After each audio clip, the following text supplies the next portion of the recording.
Gopi Jana Vallabha Girivaradhari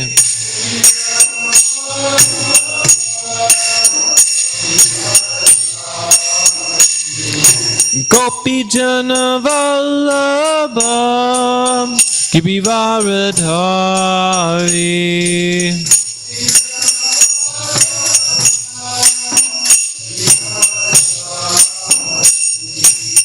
Yashoda Nandana Braja Jana Ranjana Yashoda Nandana Braja Jana Ranjana Yamuna Tira Vanachari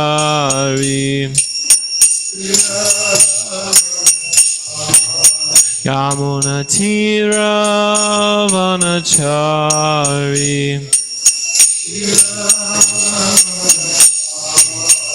Jaya Radha Madhava Kunjabiyari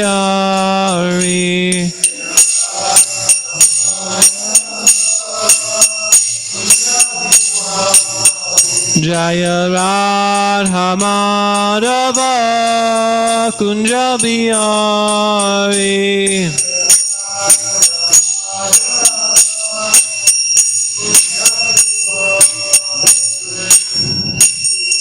Om Namo Bhagavate Vasudevaya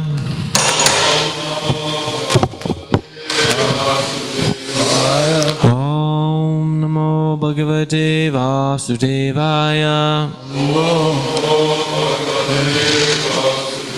Om Namo Bhagavate Vasudevaya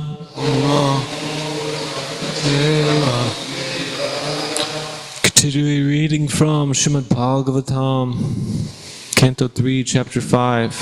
Vidura talks with Maitreya. Text number 12.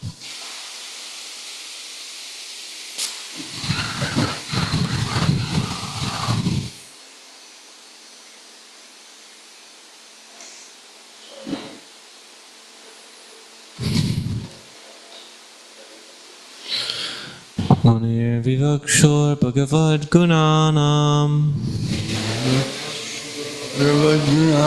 Sakhapite Bharatam Aha Krishna Yasmin Rinam Gramya Sukhanuvadar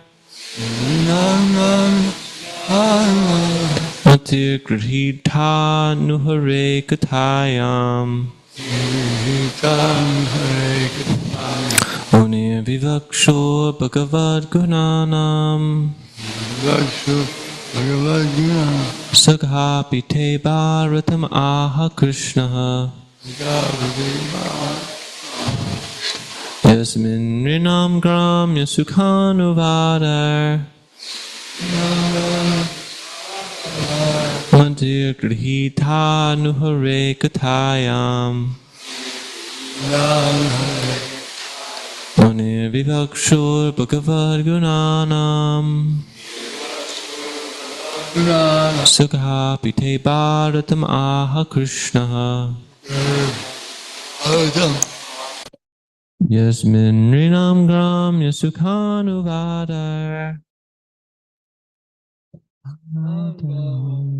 Matir Grihita Nuhare Kathayam Vivakshur Bhagavad Gunanam Sakapite Bharatam Aha Krishna Yasminam Ram Sukhanuvada Hita Hare Katayam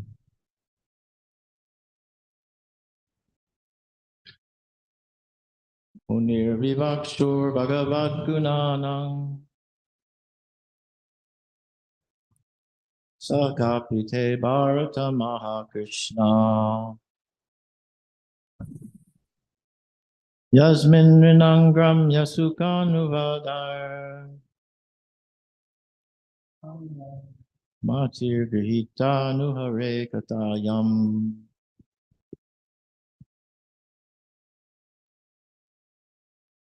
Nirvishkar Gunanam Saha Veke Bharatam Aha Krishna Yasmin Nirman Gramya Sukhan Vadir Matir Grititan Hare Kataya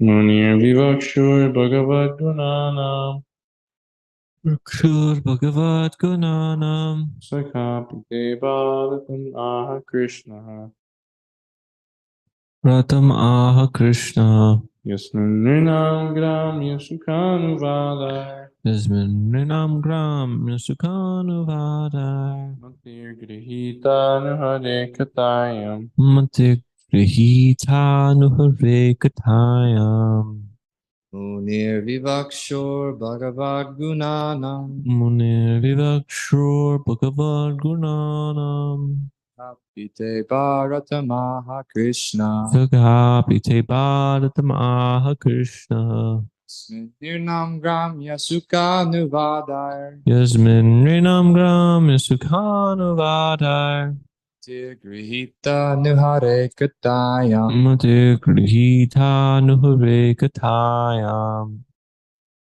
Munir Vivakshur Bhagavad Gunanam Munir Vivakshur Bhagavad Gunanam Kapite Bharatam Aha Krishna Kapite Bharatam Aha Krishna Yasmin Rinam Gram Yasukhanuvadar Yasmin Rinam Gram Yasukhanuvadar Mate Grihita Nuhare Katayam Mate Grihita Nuhare Katayam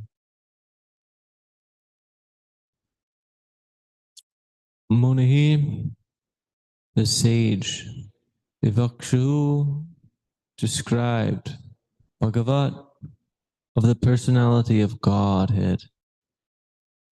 Gunanam, transcendental qualities. Sakha, friend. Api, also.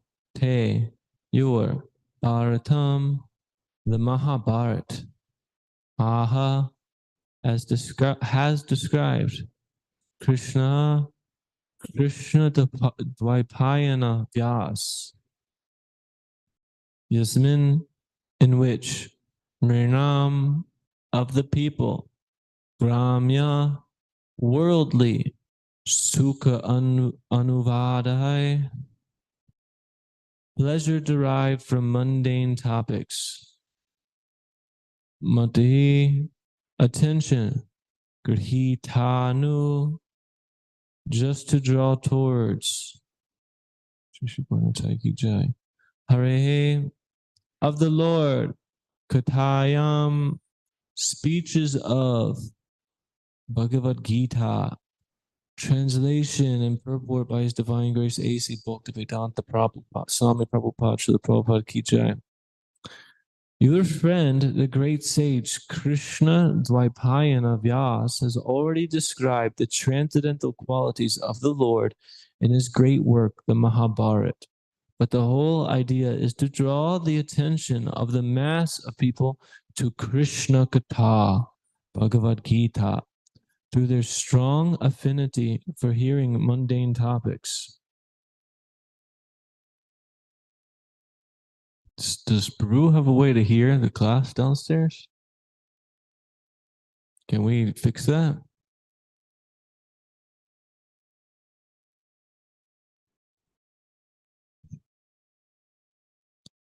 There's no way to hear downstairs.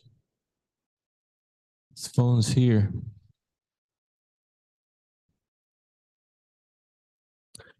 Purport. The great sage Krishna Dvaipayana Vyas is the author of all Vedic literature, of which his works, Vedanta Sutra, Srimad Bhagavatam, and Mahabharata are very popular readings. As stated in Bhagavatam 1.4.25, Srila Vyasadeva compiled the Mahabharata for the less intelligent class of men, who take more interest in mundane topics than in the philosophy of life. The Vedanta Sutra was compiled for persons already above the mundane topics, who might already have tasted the bitterness of the so-called happiness of mundane affairs. The first aphorism of Vedanta Sutra is Bhatato Brahma Jigyasa, i.e., only when one has finished the business of mundane inquiries in the marketplace of sense gratification can one make relevant inquiries regarding Brahman, the transcendence. Those persons who are busy with mundane inquiries, which fill the newspapers and other such literatures, are classified as Stri Shudra, Vijabandhus, or women, the labor class, and unworthy sons of the higher classes, Brahmana, Kshatriya, and Vaishya. Such less intelligent men cannot understand the purpose of Vedanta Sutra, although they may make a show of studying the sutras in a perverted way. The real purpose of Vedanta Sutra is explained by the author himself in the Srimad Bhagavatam, and anyone trying to understand Vedanta Sutra without reference to Srimad Bhagavatam is certainly misguided. Such misguided persons who are interested in the mundane affairs of philanthropic and altruistic work under the misconception of the body as the self could better take advantage of the Mahabharata, which was specifically compiled by Srila Vyasadeva for their benefit. The great author has compiled the Mahabharata in such a way that the less intelligent class of men who are more interested in mundane topics may read the Mahabharata with great relish, and in the course of such mundane happiness can also take advantage of Bhagavad Gita, the preliminary study of Srimad Bhagavatam or the Vedanta Sutra. Srila Vyasadeva had no interest in writing a history of mundane activities other than to give less intelligent persons a chance for transcendental realization through Bhagavad Gita. Vidura's reference to the Mahabharata indicates that he had heard of the Mahabharata from Vyasadeva, his real father, while he was away from home and was touring the places of pilgrimage. Om Gyanatimmirandasya Gyananjana Shalakaya Chakshuran Militam Yena Tasmai Shri Gurave Namah. Translation: Your friend, the great sage Krishna Dvaipayana Vyas, has already described the transcendental qualities of the Lord in his great work, the Mahabharata. But the whole idea is to draw the attention of the mass of people to Krishna Katha, the Bhagavad Gita, through their strong affinity for hearing mundane topics. So it's described that in this age of Kali Yuga that everybody has taken birth in this lower class of people, which is, what did it say here?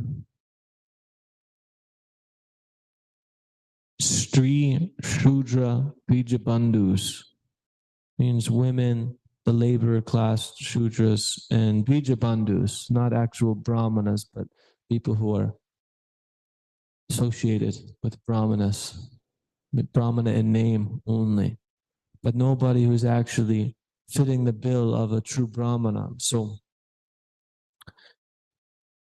we don't have this propensity to study so much philosophy in our present day and age. And we may think, okay, I like to do it, but just to put it in context, where before, in the time of Lord Chaitanya Mahaprabhu, Navadvip was like the capital of learning in India, or in the world, you could say, for that matter, of all sorts of high thinking of logic, philosophy, grammar, and so on.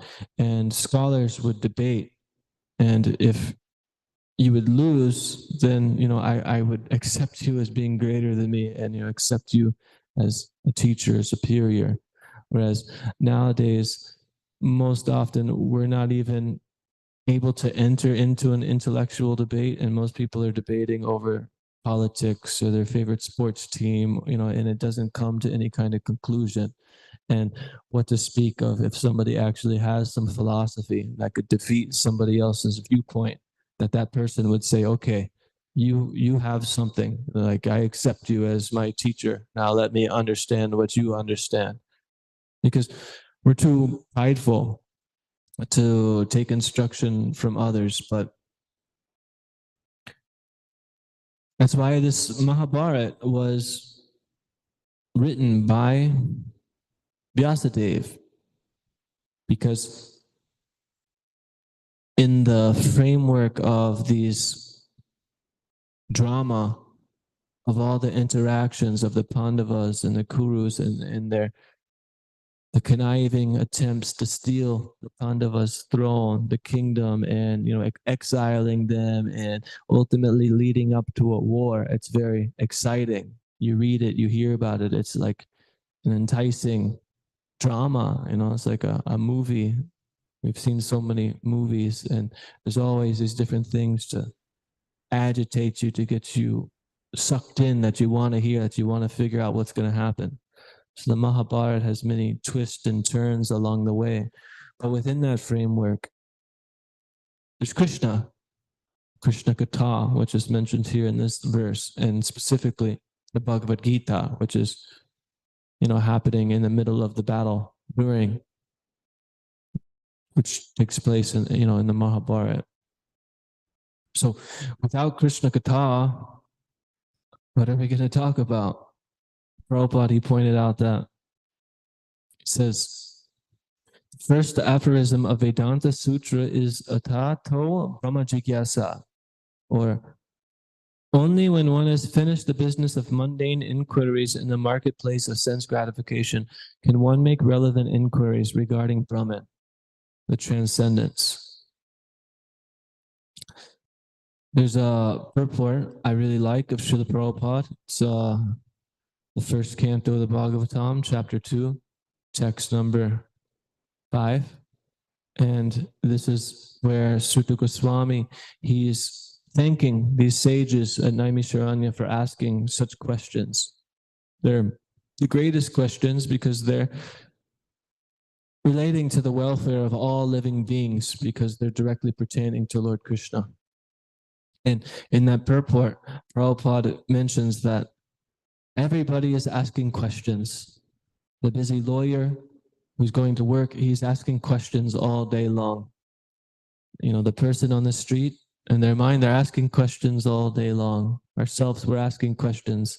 Oh, will it be like this today? Will it be like that? Maybe I should do like this. Will it be better if I did like that? We're constantly thinking and asking. And the birds, the animals, they're also asking questions. Where's a worm? Where's food? Where's my mate? So in that point, in that purport, Prabhupada makes it clear that the goal of life is not to sit around and just ask questions like every other mundane living entity in the material world, but we should ask questions pertaining to the absolute truth. In this way, it could free us from all of our problems and anxieties that we face. So to direct our consciousness in that direction is of the utmost importance. Otherwise, essentially, we can be living like animals in this human form, which the scriptures very much describe it as being a two-legged animal. If our only concern is to fill my belly, to protect my own self, my own body, have some kind of shelter to go lay down in and have some kind of sexual enjoyment, why not just be an animal? You could do those things much better. It's really funny how some people are very prone for illicit sex and they want to chase all sorts of women, or women are very loose and entertain so many men. But in human society, you do this too loosely, and generally people will call you a derogative name. because it's morally something's not right about it. But if you take the body of an animal, if I'm a dog, I can chase around female dogs all day long in the middle of the street, wherever. It doesn't even matter. People aren't going to say anything because it's completely normal. So we can see how our activities in this life are helping cultivate a certain state of consciousness. And if we truly want something, that I could go chase endless women and people don't say anything about it and people don't judge me, okay, then here's the body of a dog. You can do that much better. So how do we solve that problem? This Krishna Katha. And the next verse is really nice that will highlight that even further. But one word that stuck out to me in this text, it says Gramya. Gramya is translated as worldly. So there's a word or phrase that's called Gramya Katha. Gramya Katha is worldly Katha, or it's often translated as village talk. That people just sit and gossip and talk about, the weather, the food. This person's marrying this person. This is going on. It's Gramya Katha. It's just talks of the world, which have nothing to do with reality because it's ultimately just all asat. It's temporary.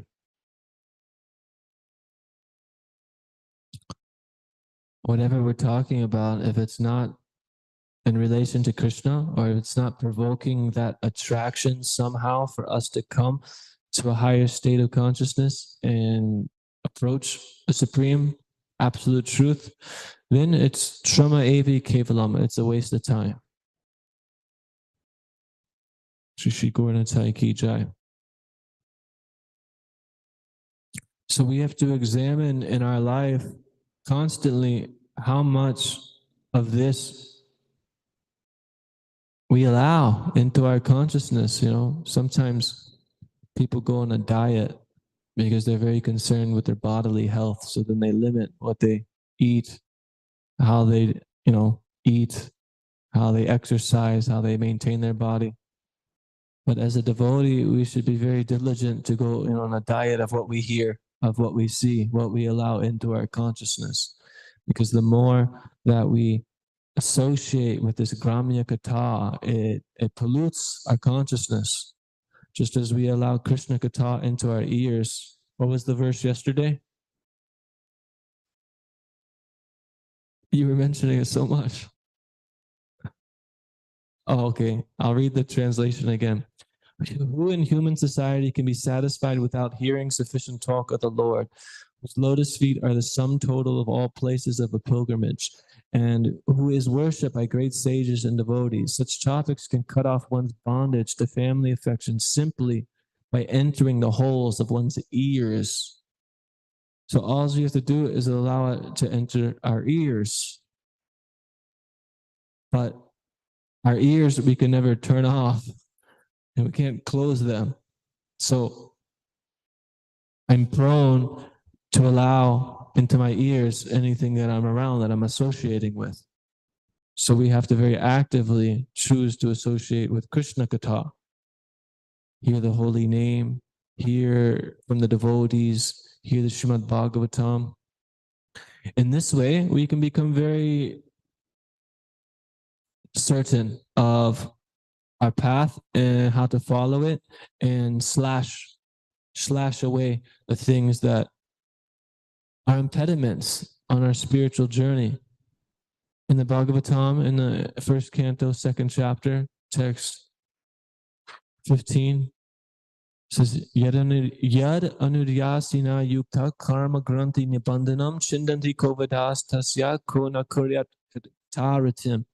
It says, who will not pay attention to this message of Krishna Katha? Just by hearing this, one's karma granti nibandanam, the knot of karma within the heart is pierced, that's slashed, simply by giving reception, like oral reception, hearing that message of Krishna Katharatim.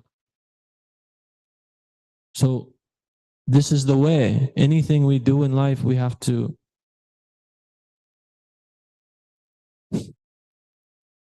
what I mean to say is we go through life thinking, I have it figured out. I know what to do. Nobody can tell me how to act. I'm me. But everything we've done in life, we've been trained up, either directly by our parents, by our teachers, by our friends, by the TV, by the media, by the movies, or indirectly through just being around a certain atmosphere in a certain time, place, and circumstance. So if I grew up in Kansas, my outlook on life would be vastly different than somebody who grew up in Bangladesh. But we both have that same tendency of, I'm me, I got it figured out. Nobody can tell me what to do, what life is all about. But it's just a limited scope of life. It's like, we put on these glasses and there's like a tiny little hole and we can only see one little light. And it's like, I can see. Nobody can tell me you can't see better than me. So the Guru, Om Jnana Timirandasya, Kinanjana Shalakaya Chakshuran Militam Tena is my Sri Gurave Nama. So open my darkened eyes and opened it with a torchlighted knowledge. So before we come in contact with the Guru or the devotees of Lord Krishna, we're just born in the darkness, roaming around the material world through samsara, one body to the next body, one body to the next body. And if we can't even view it in terms of reincarnation, then we can view it in terms of this life. I'm running from one relationship to the next, one hobby to the next. I was thinking the other day, I was reflecting how earlier in my life, I don't know, maybe 10 years ago, some of the things that I did and I thought and people I associated with. And from my point of view now, it's like a completely different life. It's like a whole different world, a whole different life. So if we're going through so many different lives within this very life, what to speak of the next life? And we don't even remember where we came from or the direction that we're going, which is very interesting because we set out with a particular goal in mind. I'm talking about just in the material world. We set out with a particular goal, but it doesn't end the way that we want. And along the way, we get distracted. And then, there's more distractions, and then there's distractions within the distractions. Srila Prabhupada, in his purport of the Maha Mantra on this record they produced back in the day, he described this is the nature of the material world, that we're trying to be free from the grips of the material nature. But the more that we try to alleviate that distress, we become more and more entangled and more ensnared. So it's so intricate that we can't even see it happening. So this is why the Guru, he opens our eyes, and through that, we can actually see what is what. And what is what? Instead of having a goal and getting distracted by this goal and then that goal, this is which Krishna describes as the mode of passion. It's born of unlimited desires. If you have unlimited desires, and my goal is, to get over there, and I see, a glubshaman along the way, and then I see this along the way, it's like I want to stop, and then who knows what happens in the meantime. But the Guru is giving the clear goal. You're not your body. You are a spirit soul. You are eternal servant of the Lord, and your position is to go back to Him. So then there's a clear-cut goal of what life is all about, is to go directly towards the Lord. And anything along the way that's favorable or conducive to that is to be accepted. Anything that is unfavorable to that should be discarded immediately. But we may not be able to discard them because we're attached. This is like yesterday we saw these boats in the water. It's like trying to go a boat, full speed, but you're towing an anchor on the ground. So Krishna guru, devotees, they're all like, come, give up all your problems. It's going to be so great. It's going to be awesome. And you're holding on to this attachment. So like you're getting pulled in one direction, but you're also like holding on to this anchor.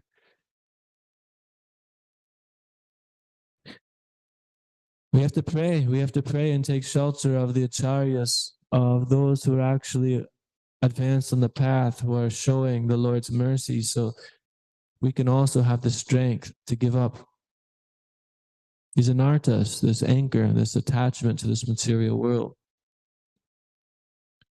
It's all just disastrous, but we're so closely identified with it that we don't know how to function without these anarthas. We think that's who we are. If I didn't have envy, who am I? Without my pride, I wouldn't be me.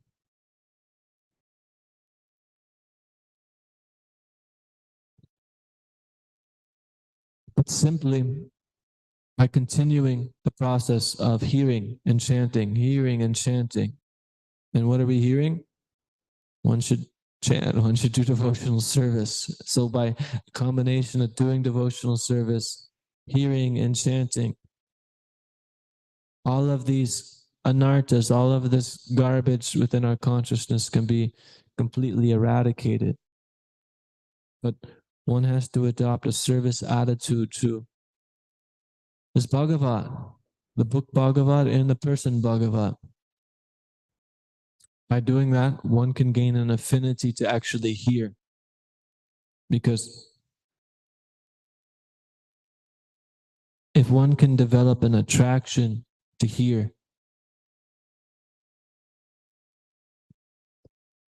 then spiritual life is way easy. Because simply, I don't know anything and I want to hear. And when I hear, knowledge is bestowed upon me, and then I act. I know what's right or wrong. But to the degree we think, I know, I got it figured out. Or even we hear once and then we think, I know. That was my point, that we don't know anything. We're always taught, from when we're a kid, or we learn from the others around us. But if we see that, what does Lord Krishna say? He says, knowledge, remembrance, and forgetfulness all comes from me. So whatever knowledge, whatever skills, whatever traits, whatever we have is ultimately coming from the Lord. And the more we recognize that, the better. But the more we think, I figured it out on my own, it can be very disastrous to our spiritual life. One other point I was thinking about, kind of mentioned yesterday, but when we first started this chapter, it was talking about Vidura. Like, he already had transcendental knowledge, but he still approached Maitreya to inquire further. He says, Vidura, who was perfect in gentleness and satisfied in transcendence, inquired from him. It's the first text. So,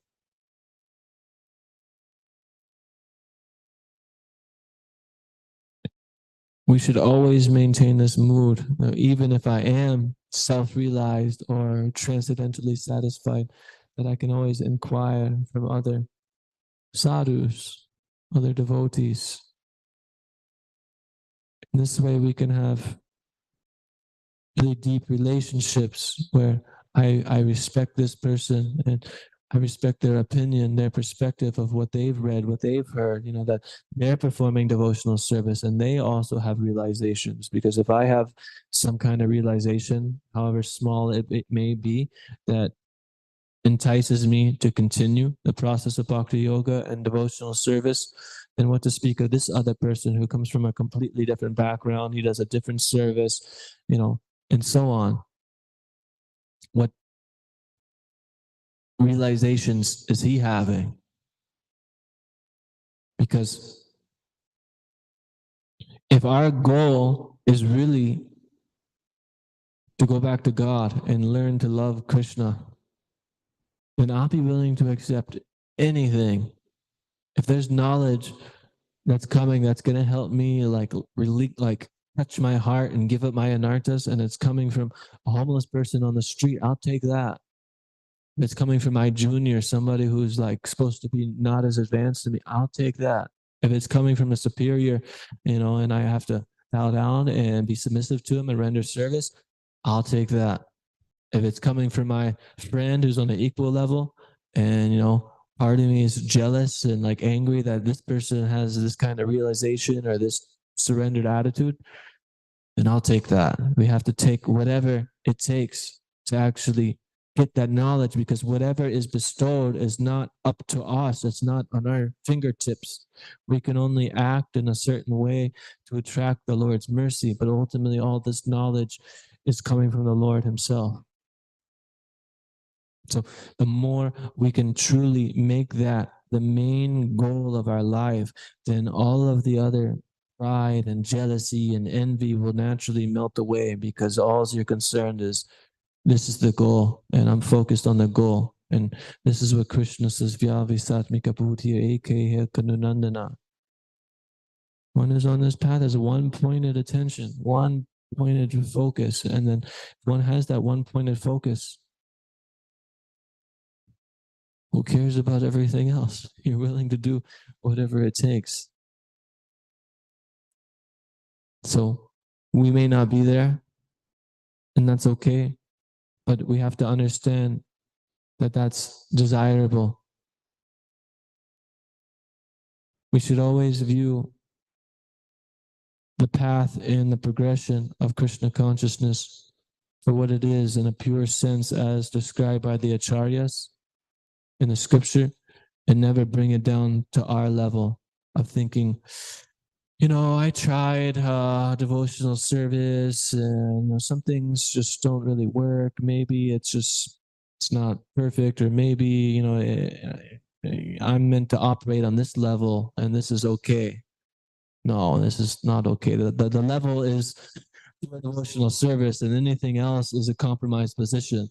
So it's okay to say I am in a compromised position, but there's the goal is to come up to the pure devotional service. Never say that my compromised position that's okay, like with the philosophy. Does that make sense? This is a big point, because then you can always continue to keep your eyes on going higher and higher and higher, and then that will help you be humble. But if you try to pull down the path to where we're at, then it diminishes it, and it's actually offensive. Okay, so thank you for hearing. Does anybody have any questions or comments or thoughts, reflections?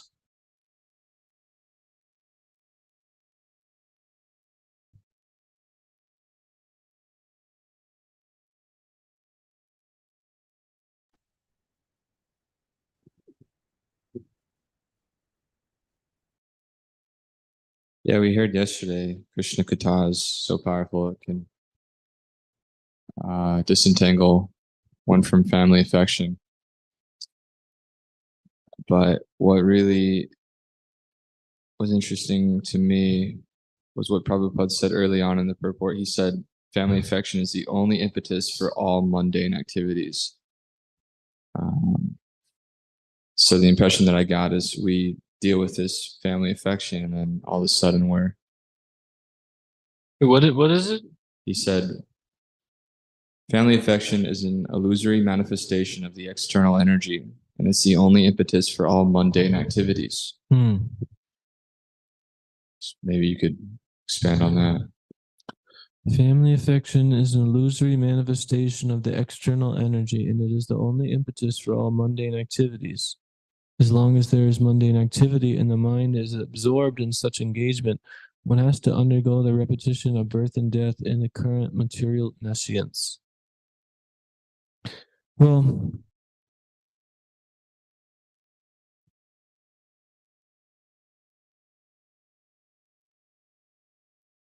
I mean, we could see that if I have family affection, why do I have family affection? It's because I'm identifying with the body to be myself. So then I'm thinking that I belong to a particular family, a particular group, and then I have affection for them. And then ultimately this ties us to a mundane conception, because if I didn't identify with the body, then I would have no affection. I mean, you would, but not for the body. You'd see all living entities equal from a spiritual platform, and you want to give blessings to them in whatever way, coming from Krishna, so they can advance in spiritual life also, which is very nice, because at first, this family attachment is very, very strong, and it's very difficult to let go of. Just to even move into the temple, to even, come visit the temple. But very quickly, by hearing Krishna Katha, then our consciousness is raised, and that affection can transition into a much higher way, like it can blossom, where it's like, instead of seeing, oh, I have this one family back in this state that lives in this house, and there's a few other family members that live, around the country. No, like, we're all one big family. We're all children of God. So why limit myself to focusing on one family? So in that sense, when we're focused on my family, it's mundane by nature, because it limits us to such a small sphere of life, rather than seeing, oh, God is there and we're all children of God. So why put my focus and attention on this one family that's like dysfunctional and not even gonna be around for so long? So we have to see, though, the Krishna Katha is so potent. We hear this and we're like, yeah, I don't need my family at all. Like, I give them up. But the attachment's very strong. And often when we first hear all this and are excited by it, it's great, but we may not be so transcendental as we think. And our intelligence, especially for men, it seems, is much higher than where our emotional state is at. So we're driven by our intelligence. So you have this intelligence and you're like, yeah, this makes sense. I don't need them at all. Dad, you can't tell me what to do. I'm a spirit soul. I need to tell you what to do because you're not chanting Hare Krishna. But, emotionally, these feelings of attachment can still be there, and they can be there for a long, long time, actually. So it's best to deal with things in a gentle way. But, amongst the association of devotees, yeah, we talk about how it is, the truth, because we want to slash these conceptions and these attachments that we have. But my point is that Krishna in the Bhagavad Gita, he says, the wise should not disturb those who are too attached to material opulence. Like, it'll create more disturbance. Better to find a way to engage them in some kind of service. So if we engage them in some kind of service, then A, they'll make advancement that will always be there, and B, potentially they could get some kind of taste from it. They're like, oh, maybe he is right. Maybe there is something there. Whereas if I just like, read it, give up your family, read it, then they're going to be like, oh, that's a little intense. I don't want to act like that. So I could say more, but I hope that helps or touches the point. Okay. It's over time. Srimad Bhagavatam ki jai, Srila Prabhupada ki jai, Shri Gauranatai ki jai, Vanchakaptaru Bhischakripasan Bhivacha Patitanam Pavane Vaishnavibhyo Namo Namah.